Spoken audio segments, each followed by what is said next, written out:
Rahul सोलापूरकरच्या घरासमोरील police बंदोबस्तात वाढ करण्यात आली। सलग 8व्या दिवशीही सोलापूरकरच्या घराबाहेर पोलिसांचा तगडा बंदोबस्त आहे।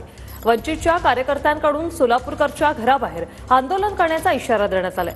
तर राहुल सोलापूरकरच्या घरासमोरील रस्ता दोन्ही बाजूने बंद करण्यात आला। छत्रपती शिवाजी महाराज आणि डॉक्टर बाबासाहेब आंबेडकर यांच्याबद्दल वादग्रस्त विधान केल्यामुळे सोलापूरकरवर गुन्हा दाखल करण्याची मागणी होते।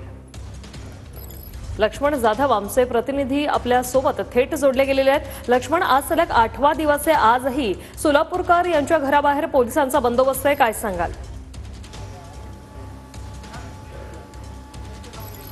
वृषाली, आज वंचित बहुजन आघाडीने राहुल सोलापूरकरच्या घरासमोर आंदोलन करण्याचा इशारा दिला आहे आणि याच आंदोलनाची दास्ती घेऊन सध्या पोलीस यंत्रणा अलर्ट झालेला आपल्याला पाहायला मिळतंय। हे राहुल सोलापूरकरचं समोरचं घर आहे आणि या राहुल सोलापूरच्या घरासमोरचा जो रस्ता आहे तो दोन्ही ठिकाणाकडून बॅरिकेड तसेच बांबूच्या साह्यानं या ठिकाणी अडवण्यात आलेला आहे। आज या आंदोलनाची दास्ती घेऊन मोठा पोलीस बंदोबस्त सुद्धा तैनात करण्यात आला आहे। जवळपास 150 पोलीस कर्मचारी आणि 10 पोलीस अधिकारी या ठिकाणी तैनात आले आहेत।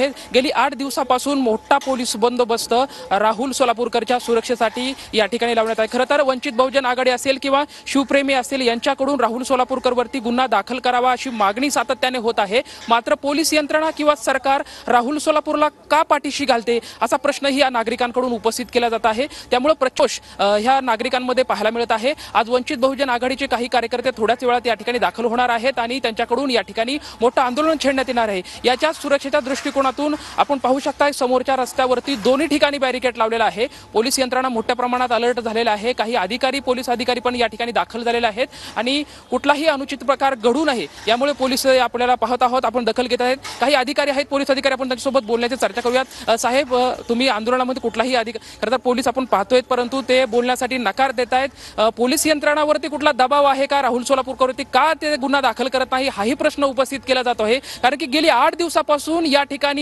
जवळपास 100 पोलीस ठाण मांडून बसले आहेत। राहुल सोलापूरकरवरती कुणाचा वरदहस्त आहे हाही मोठा प्रश्न या ठिकाणी उपस्थित केलेला आपल्याला पाहायला मिळतो। वृषाली, धन्यवाद लक्ष्मण, तुम्ही दिलेल्या या सविस्तर माहितीसाठी।